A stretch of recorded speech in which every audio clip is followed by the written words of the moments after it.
Hare Krishna, my dear devotees, welcome back to the daily readings of Srila Prabhupada's books. I hope all of you out there in cyberspace, wherever you are well and safe and happy in all respects. We welcome you right here in the live studios in Hythe, Kent, Southeast England, just near the English Channel. And as I say every night, anyway, devotees seem to like it. If you speak Anglo-Saxon, you can say hive, a haven instead of hive, which is kind of appropriate to what we're trying to do here. Vibrate transcendental sound as constantly as possible, purify the atmosphere, spread the good news and the empowerment of Srila Prabhupada. Okay. We'll read Srimad Bhagavata Mahima Stotram to create the auspicious atmosphere and empower us to hear deeper and deeper. From Srila Sanatana Goswami, it goes like this. Sarva Shastrabdi Piyusha Sarva Vedaika Satpala Sarva Siddhanta Ratnaja Sarvalokaika Drik Prida. O nectar from the ocean of all scriptures, singular fruit of all the Vedas, rich mine of the precious gems of all conclusive truths, you are the only giver of sight to all the worlds. Sarva Bhagavata Prana Srimad Bhagavata Prabho Kalidvandudidaditya Sri Krishna Parivartita. O life air of all the Supreme Lord's devotees, O Master, Srimad Bhagavatam, you are the sun risen in the darkness of Kali. You are the exact image of Sri Krishna. Paramananda Pataya Prema Varshakshadayate Sarvada Sarvasevyaya Sri Krishnaya Namostu Me. I bow down to you, who are supremely blissful to read. Your every syllable pours down a flood of prema. You can always be served by everyone. You are Sri Krishna himself. Madeka Bando Matsangin Madguro Man Mahadana Manishdadaka Madbhagya Madananda Namostute. My only friend, my constant companion, my spiritual master, my great wealth, my savior, my good fortune, my source of ecstasy, I bow down to you. Asadu sadutadayan adini chochata kada hanamun chagadachen mam prem narit gantayokspura. O bestower of saintliness to the unsaintly, O exalter of the most fallen, please never leave me. Always appear in my heart and my voice with pure love. Om Namo Bhagavate Vasudevaya. Om Namo Bhagavate Vasudevaya. Om Namo Bhagavate Vasudevaya.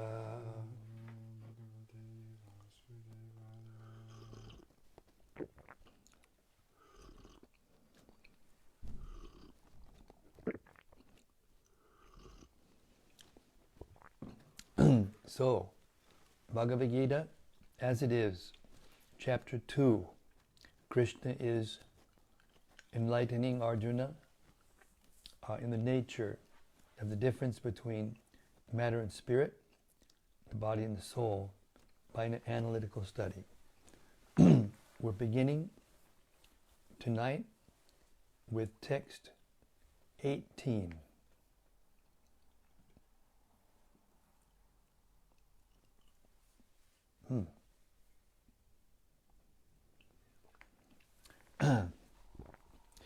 Antavanta ime deha nityasyokta sharirinaha anashino prameyasya tasmad yudyasva bharata.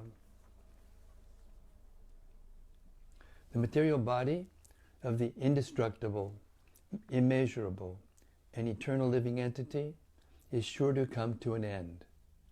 Therefore, fight, O descendant of Bharat. Purport. The material body is perishable by nature. It may perish immediately, or it may do so after 100 years. It is a question of time only. There is no chance of maintaining it indefinitely. But the spirit soul is so minute that it cannot even be seen by an enemy, to say nothing of being killed. As mentioned in the previous verse, it is so small that no one can have any idea how to measure its dimension. So from both viewpoints, there is no cause of lamentation, because the living entity, as he is, cannot be killed, nor can the material body be saved for any length of time or permanently protected. The minute particle of the whole spirit acquires this material body according to his work, and therefore observance of religious principles should be utilized. In the Vedanta Sutras, the living entity is qualified as light because he is part and parcel of the supreme light. As sunlight maintains the entire universe, so the light of the soul maintains this material body. As soon as the spirit soul is out of this material body, the body begins to decompose. Therefore, it is the spirit soul which maintains this body. The body itself is unimportant. Arjuna was advised to fight and not sacrifice the cause of religion for material, bodily considerations. Text 19. Yainam vedihantaram yaschaina manyate hatam ubau tau na vijanito nayam hanti nahanyate. Neither he who thinks the living entity the slayer, nor he who thinks it slain, is in knowledge, for the self slays not, nor is slain. Purport. When an embodied living entity is hurt by fatal weapons, it is to be known that the living entity within the body is not killed. The spirit soul is so small that it is impossible to kill him by any material weapon, as will be evident from subsequent verses. Nor is the living entity killable because of his spiritual constitution. What is killed, or is supposed to be killed, is the body only. This, however, does not at all encourage killing of the body. The Vedic injunction is ma hing syat sarvabhutani. Never commit violence to anyone. Nor does understanding that the living entity is not killed encourage animal slaughter. Killing the body of anyone without authority is abominable and is punishable by the law of the state as well as by the law of the Lord. Arjuna, however, is being engaged in killing for the principle of religion and not whimsically. Text 20. Najayate mriyate bhat kadachin nayam bhutva bhavita va nabu yaha ajo nityak shashvato yam purano nahanyate hanyamane sharide. For the soul there is neither birth nor death at any time. He has not come into being, does not come into being, and will not come into being. He is unborn, eternal, ever existing, and primeval. He is not slain when the body is slain. Purport. Qualitatively, the small atomic fragmental part of the Supreme Spirit is one with the Supreme. He undergoes no changes like the body. Sometimes the soul is called the steady or kutastha. The body is subject to 6 kinds of transformations. It takes its birth from the womb of the mother's body, remains for some time, grows, produces some effects, gradually dwindles, and at last vanishes into oblivion. The soul, however, does not go through such changes. The soul is not born, but because he takes on a material body, the body takes its birth. The soul does not take birth there, and the soul does not die. Anything which has birth also has death. And because the soul has no birth, he therefore has no past, present, or future. He is eternal, ever existing, and primeval. That is, there is no trace in history of his coming into being. Under the impression of the body, we seek the history of birth, etc., of the soul.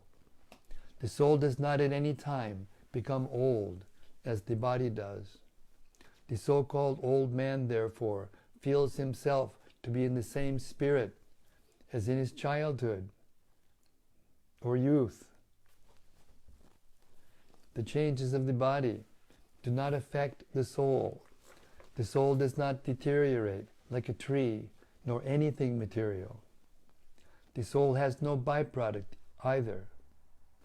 The byproducts of the body, namely children, are also different individual souls, and owing to the body, they appear as children of a particular man.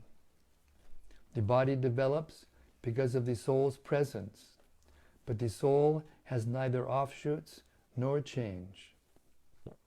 Therefore, the soul is free from the 6 changes of the body. In the Katha Upanishad 1-18, we also find a similar passage which reads, Najayate mriyate bhak bipaschin, mayan kutaschin na babhuva kaschit, ajo nityak shasuto yam purano nahanyate hanyamane sharide. The meaning of this and purport of this verse is the same. The meaning and purport of this verse is the same as in the Bhagavad-gita, but here in this verse there is one special word, vipaschit, which means learned or learned or with knowledge. The soul is full of knowledge, or full always with consciousness. Therefore, consciousness is the symptom of the soul. Even if one does not find the soul within the heart, where he is situated, one can still understand the presence of the soul simply by the presence of consciousness. Sometimes we do not find the sun in the sky owing to clouds or for some other reason, but the light of the sun is always there, and we are convinced that it is therefore daytime. As soon as there is a little light in the sky early in the morning, we can understand that the sun is in the sky. Similarly, since there is some consciousness in all bodies, whether man or animal, we can understand the presence of the soul. This consciousness of the soul is, however, different from the consciousness of the Supreme, because the Supreme Consciousness is all knowledge, past, present, and future. The consciousness of the individual soul is prone to be forgetful. When he is forgetful of his real nature, he obtains education and enlightenment from the superior lessons of Krishna. But Krishna is not like the forgetful soul. If so, Krishna's teachings of Bhagavad-gita would be useless. There are 2 kinds of souls, namely the minute particle soul, Anuatma, and the Supersoul, Vibhuatma. This is also confirmed in the Katha Upanishad 1-20 in this way: Anor Aniyan Mahato Mahiyan Atmasya Jantor Nihito Guhatam Tam Akratu Pashati Vita Shoko Dhatu Prasadan Mahimanam Atmanaha. Both the Supersoul, Paramatma, and the atomic soul, Jivatma, are situated on the same tree of the body, within the same heart of a living being, and only one who has become free from all material desires, as well as lamentations, can, by the grace of the Supreme, understand the glories of the soul. Krishna is the fountainhead of the Supersoul also, as it will be disclosed in the following chapters. And Arjuna is the atomic soul, forgetful of his real nature. Therefore, he requires to be enlightened by Krishna, or by his bona fide representative, the spiritual master. Text 21. Veda vinashinam nityam yainam ajamavyayam katang sa purushak partha kam gatayati hantikam. O Partha, how can a person who knows that the soul is indestructible, eternal, unborn, and immutable kill anyone or cause anyone to kill? Purport. Everything has its proper utility, and a man who is situated in complete knowledge, everything has its proper utility, and a man who is situated in complete knowledge knows how and where to apply a thing for its proper utility. Similarly, violence also has its utility, and how to apply violence rests with the person in knowledge. Although the justice of the peace awards capital punishment to a person condemned for murder, the justice of the peace cannot be blamed, because he orders violence to another person according to the codes of justice. In the Manu Samhita, the law book for mankind, it is supported that a murderer should be condemned to death, so that in his next life he will not have to suffer for the great sin he has committed. Therefore, the king's punishment of hanging a murderer is actually beneficial. Similarly, when Krishna orders fighting, it must be concluded that violence is for the supreme justice, and thus Arjuna should follow the instruction, knowing well that such violence committed in the act of fighting for Krishna is not violence at all, because at any rate the man, or rather the soul, cannot be killed. So for the administration of justice, so-called violence is permitted. A surgical operation is not meant to kill the patient, but to cure him. Therefore, the fighting to be executed by Arjuna at the instruction of Krishna is with full knowledge, so there is no possibility of sinful reaction. Text 22.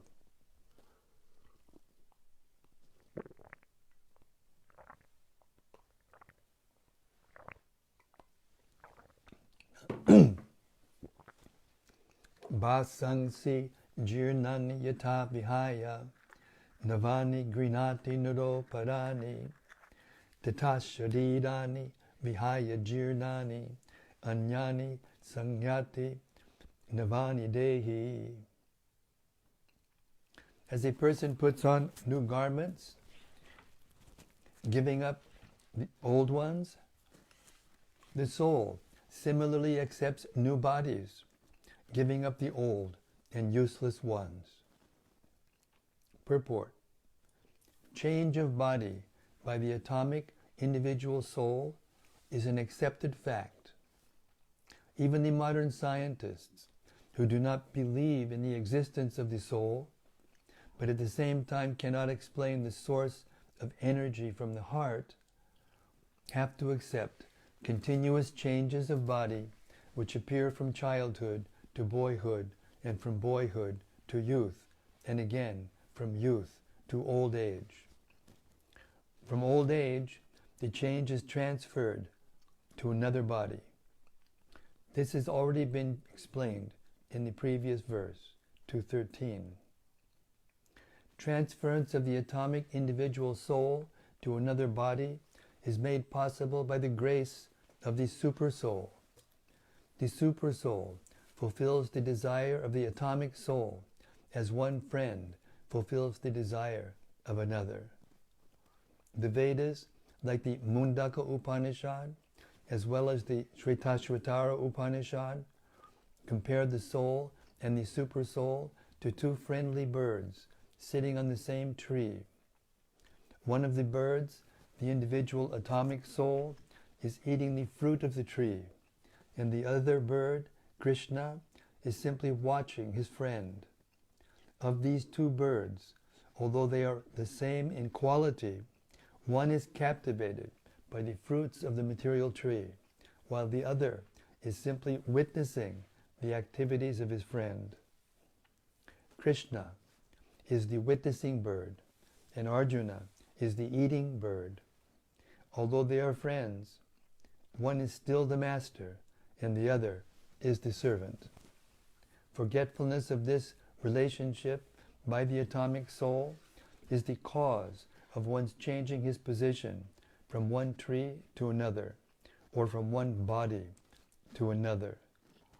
The Jiva soul is the Jiva soul is struggling very hard on the tree of the material body, but as soon as he agrees to accept the other bird as the supreme spiritual master, as Arjuna agreed to do by voluntary surrender under Krishna for instruction, the subordinate bird immediately becomes free from all lamentations. Both the Mundaka Upanishad 3.1.2 and Shvetashvatara Upanishad 4.7 confirms this. Sam nane brikshe purusho nimagno nishchaya shochiti muyamanaha jushtam yada pashatyanyam jushtam yada pashatyanyamisham asya mahimanam iti vitat asya mahimanam iti vitashokaha.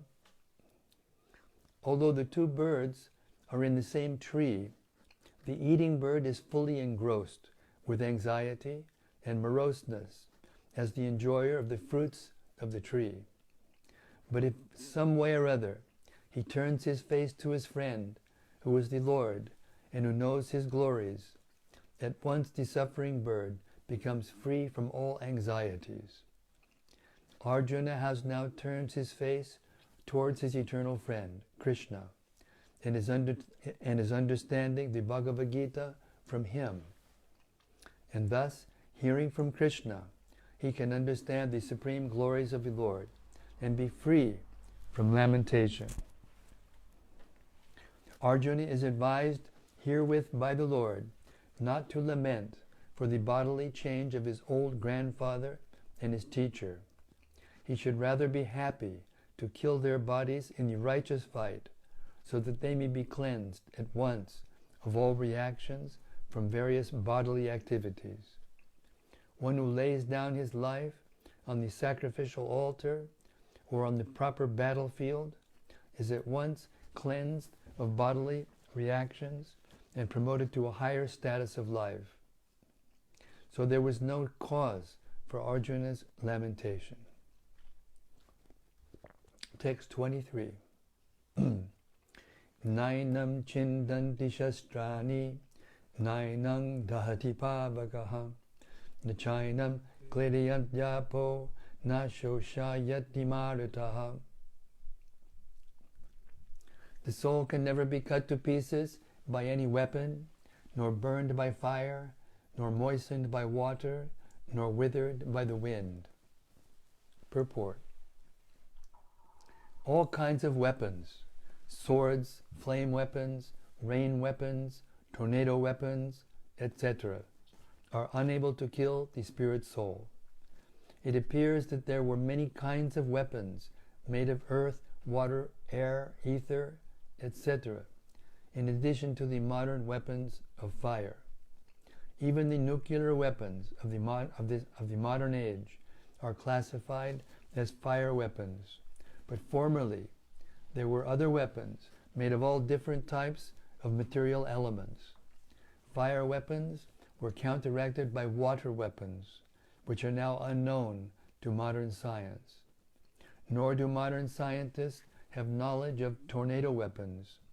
In any case, the soul can never be cut to pieces or otherwise annihilated by any kind of weapon. The Mayavadi cannot explain how the individual soul came into existence simply by ignorance and consequently became covered by the illusory energy. Nor was it ever possible to cut the individual souls from the original Supreme Soul. Rather, the individual souls are eternally separated parts of the Supreme Soul. Because they are atomic individual souls eternally, Sanatana, they are prone to be covered by the illusory energy. And just as the sparks of a fire, although one in quality with the fire, are prone to be extinguished when out of the fire. In the Varaha Purana, the living entities are described as separated parts and parcels of the Supreme. They are eternally so, according to the Bhagavad-gita also. So, even after being liberated from illusion, the living entity remains a separate identity, as is evident from the teachings of the Lord to Arjuna. Arjuna became liberated by the knowledge received from Krishna, but he never became one with Krishna. Text 24. Achedyo yamadayo yam akleshyo shosya evacha nityak sarvagatak stanur achalo yam sanatanaha.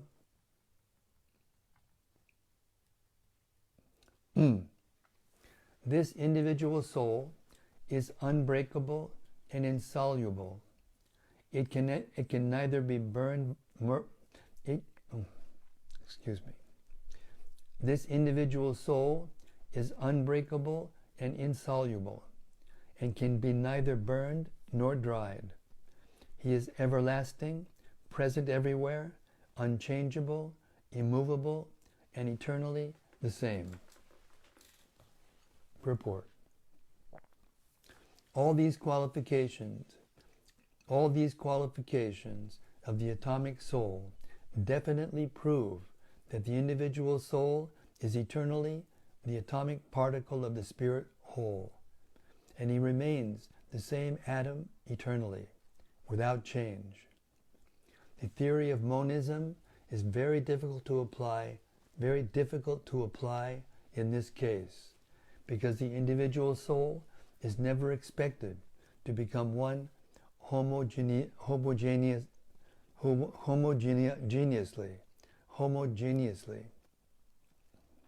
I'll say that again. The theory of monism is very difficult to apply in this case because the individual soul is never expected to become one homogeneously. After liberation from material contamination, the atomic soul may prefer to remain as a spiritual spark in the effulgent rays of the Supreme Personality of Godhead. But the intelligent souls enter into the spiritual planets to associate with the Personality of Godhead. The word sarvagata, all-pervading, is significant because there is no doubt that living entities are all over God's creation. They live on the land, in the water, in the air, within the earth, and even within fire. The belief that they are sterilized in fire is not acceptable, because it is clearly stated here that the soul cannot be burned by fire. Therefore, there is no doubt that there are living entities also in the sun planet with suitable bodies to live there. If the sun globe is uninhabited, then the word sarvagata, living everywhere, becomes meaningless. Text 25. Avyakto yamachintyo yam abhikaryo yamuchyate tasmadevam vidit vainam nanusho chitamarasi. It is said that the soul is invisible, inconceivable, and immutable. Knowing this, you should not grieve for the body. Purport. As described previously, the magnitude of the soul is so small for our material calculation that he cannot be seen even by the most powerful microscope. Therefore, he is invisible. As far as the soul's existence is concerned, no one can establish his existence experimentally beyond the proof of Shruti, or Vedic wisdom. We have to accept this truth because there is no other source of understanding the existence of the soul, although it is a fact by perception. There are many things we have to accept solely on grounds of superior authority. No one can deny the existence of his father based upon the authority of his mother. There is no source of understanding the identity of the father except by the authority of the mother. Similarly, there is no source of understanding the soul except by studying the Vedas. In other words, the soul is inconceivable by human experimental knowledge. The soul is consciousness and conscious. That also is the statement of the Vedas, and we have to accept that. Unlike the bodily changes, there is no change in the soul. As eternally unchangeable, the soul remains atomic in comparison to the infinite Supreme Soul. The Supreme Soul is infinite, and the atomic soul is infinitesimal. Therefore, the infinitesimal soul, being unchangeable, can never become equal to the infinite soul, or the Supreme Personality of Godhead. This concept is repeated in the Vedas in different ways just to confirm the stability of the conception of the soul. Repetition of something is necessary in order that we understand the matter thoroughly, without error. Text 26. Yatacchainam nityajatam nityam va manyase mritam tatapi tvang mahabaho nanam nainam shochitamarasi. If, however, you think that the soul, or the symptoms of life, is always born and dies forever, you still have no reason to lament, O mighty armed. Purport. There is always a class of philosophers, almost akin to the Buddhists, who do not believe in the separate existence of the soul beyond the body. When Lord Krishna spoke the Bhagavad-gita, it appears that such philosophers existed, and they were known as Lokayatikas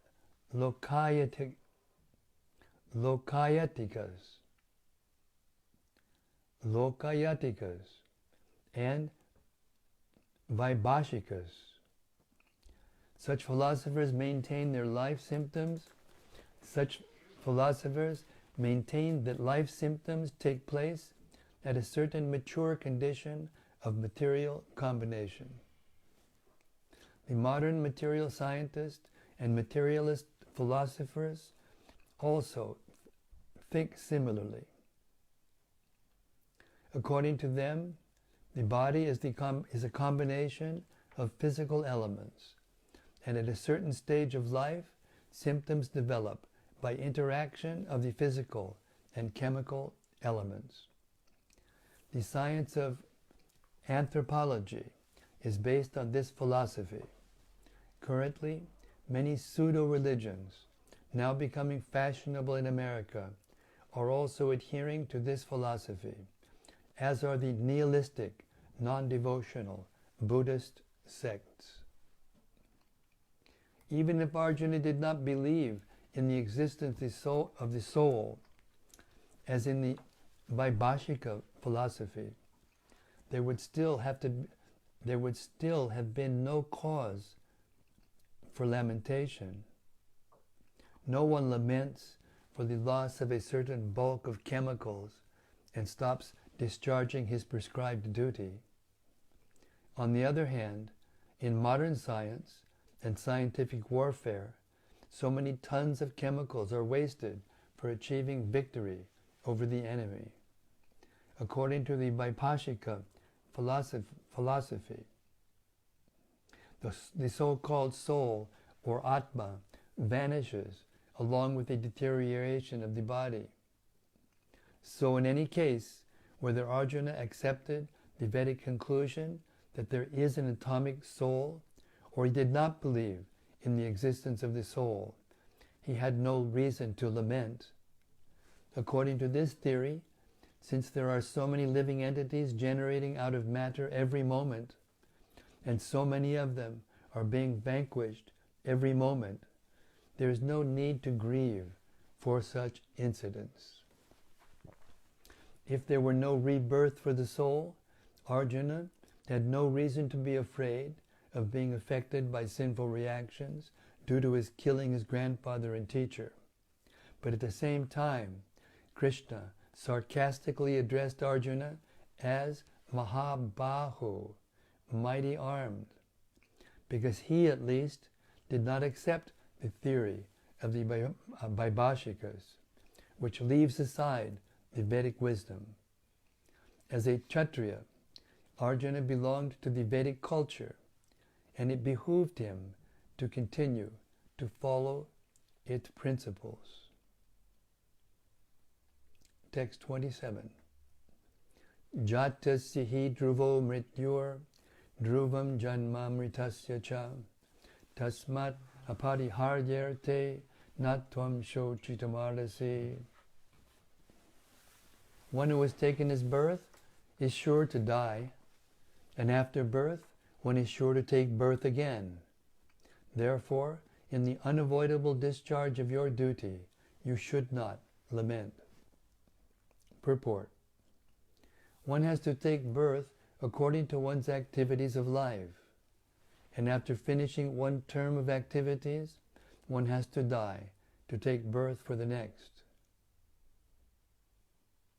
In this way, one is going through one cycle of birth and death after another, without liberation. This cycle of birth and death does not, however, support unnecessary murder, slaughter, and war. But at the same time, violence and war are inevitable factors in human society for keeping law and order. The battle of Kurukshetra, being the will of the Supreme, was an inevitable event, and to fight for the right cause is the duty of a Kshatriya. Since Arjuna would be discharging his proper duty, why should he be afraid? Why should he be afraid of or aggrieved at the death of his relatives? He did not deserve to break the law, therefore becoming subjected to the reactions of sinful acts, of which he was so afraid. By avoiding the discharge of his proper duty, he would not be able to stop the death of his relatives, and he would be degraded due to his selection of the wrong path of action. Text 28. Avyakta dini bhutani vyakta madhyani bharata avyakta nidananyeva tatrika paridevana. all created beings are manifest and unmanifest in their beginning, manifest in their interim state, and unmanifest again when annihilated. So what need is there for a lamentation? Purport. Accepting that there are two classes of philosophers, one believing in the existence of the soul and the other not believing in the existence of the soul, there is no cause for lamentation in either case.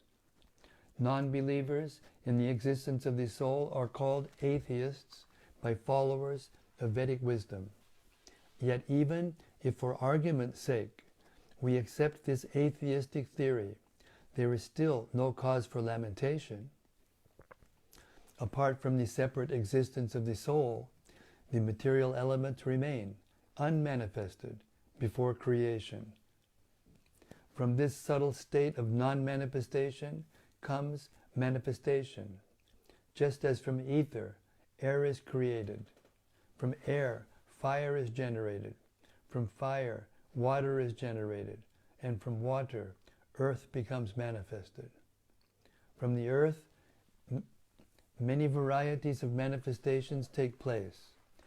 Take, for example, a big skyscraper manifested from the earth.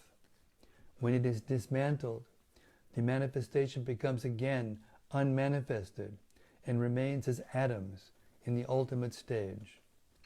The law of conservation of energy remains, but in course of time, things are manifested and unmanifested. That is the difference. Then what cause is there for lamentation, either in the stage of manifestation or in unmanifestation? Somehow or other, even in the unmanifested stage, things are not lost. Both at the beginning and at the end, all elements remain unmanifested, and only in the middle are they manifested. And this does not make any real material difference.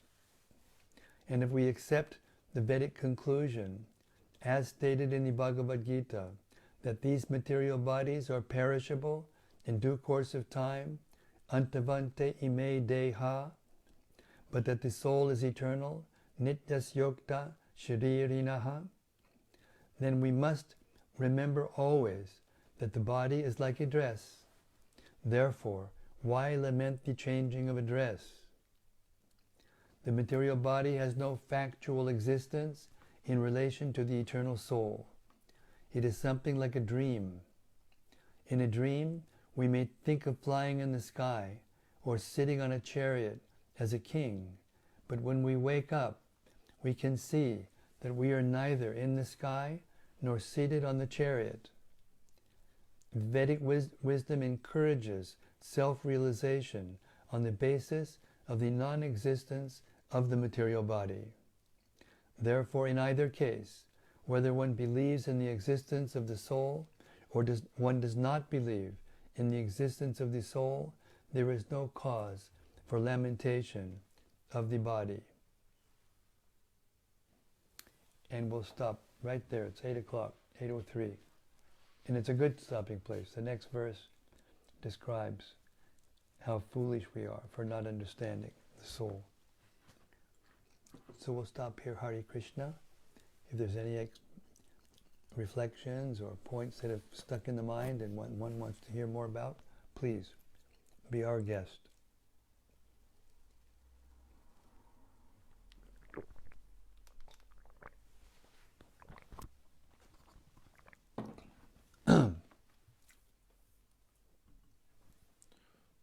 First up is a comment from Bhakta Matsu. Bhakta Matsu, oh, Hare Krishna. He says, Hare Krishna Maharaj, thanks for reading.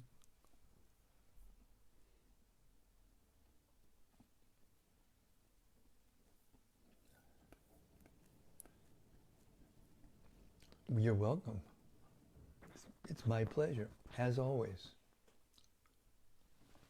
And then from Rati Manjari. Haribo Rati. She says, Jai Guru Maharaj, shine the light of true wisdom and show us the way home. The light's already there. I'm just trying to direct it. Prabhupada's light of knowledge and wisdom. This is from Devadarana. Hare Krishna Devadarana. Hare Krishna, dear Vaishnava, please accept my most humble obeisances. All glories to His Divine Grace, Srila Prabhupada. Jai Srila Prabhupada ki jai. And from Gopakanya Devi Dasi. Haribol Gopakanya.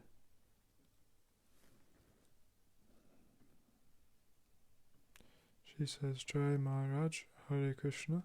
Hare Krishna. All glories to Srila Prabhupada. All glories to His Divine Grace, Srila Prabhupada. There's a comment from Bhaktirupa. Haribol Bhaktirupa. He says, Hare Krishna Maharaj, thanks for the nectar sesh. Today on book distribution, I met a really nice retired lady in West Wales. She was telling me that because of lockdown, she has been forced to stay in one place. And for the first time in her life, she's been able to watch the seasons changing. Whoa. I got inspired to say that although the external seasons have changed, she, the witness, has remained the same observer throughout. Whoa, nice. I felt that she understood the point clearly, and she paused and thought about it for a bit. Just by saying it to her, I felt that I understood the point, that the soul is separate from the body more. It was a nice moment in the day. Yes, and Srila Prabhupada confirms this in his purports. He says that hearing and explaining is more important than reading. Because if you just read and memorize and learn things, but you don't share it, you don't give it, you don't use that knowledge in order to help others, it becomes dead. It comes alive when we explain it to others. Therefore it is said, Shravanam, Kirtanam, Vishnu Smaranam. If you've heard properly, then you can chant properly, or speak properly, or explain properly. If you haven't heard properly, then you can't explain it properly. And therefore, the result, which is what you've explained just now, enlightenment, giving of enlightenment to another person and to yourself by explaining it, is relishable, is nectar, pure nectar. And that feeling you get is the direct reciprocation from the Supersoul in your heart, who is pleased with you. So if we act all the time, constantly, for the pleasure of Krishna, by doing what he says, basically, then we will feel satisfied all the time. Hare Krishna. Very nice. Thank you so much for sharing. And from Anandamurti Devidasi. Haribol Anandamurti. He says, Dear Guru Maharaj, please accept my respectful obeisances. All glories to Srila Prabhupada. Haribol. Srila Prabhupada kindly explains how the soul is eternal and never vanquished. I found that I should always also act with Vedic knowledge, like Arjuna. Yes, that is the conclusion. Thank you.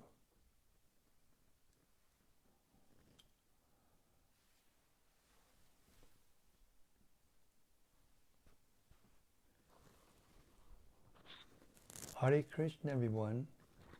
Thank you very, very much for your reflections and your discussion, and for just being there to hear. You know, we're reading or hearing the Chaitanya Charitamrita for the third time just this year, and it is very clear that Krishnadas Kaviraj Goswami repeatedly offers his glorification to the hearers, to those who are intelligent enough to want to hear and understand. They become worshipable. Something new? Okay. From Anandamurti. Anandamurti. She says, this Wednesday I have distributed 94 books, and Friday 146 books in front of 2 universities. Wow. Mainly Srimad Bhagavad-gita. that's big results, and especially in universities. It's very good. I offer this result to you, Gurudev. Well, congratulations! You just hit the what's the carnivals? They used to hit the bullseye or something, and they get a Cupid doll or something. Yeah, I just became delighted by hearing that. That's a wonderful bit of news. Thank you so much. I live vicariously through you because I can't move anymore like I used to. But when I hear someone has distributed that many books in front of a university, oh, that lights me up. Thank you. You made my day. Hare Krishna.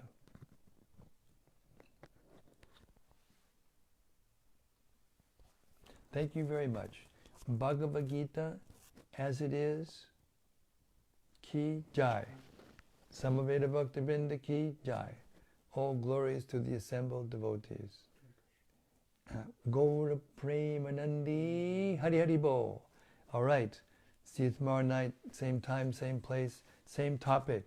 The ever-expanding opening of the flower of transcendental knowledge from Sri Krishna, the source of transcendental knowledge, to Arjuna, the individual soul. Hare Krishna. See you tomorrow. Hari Bo.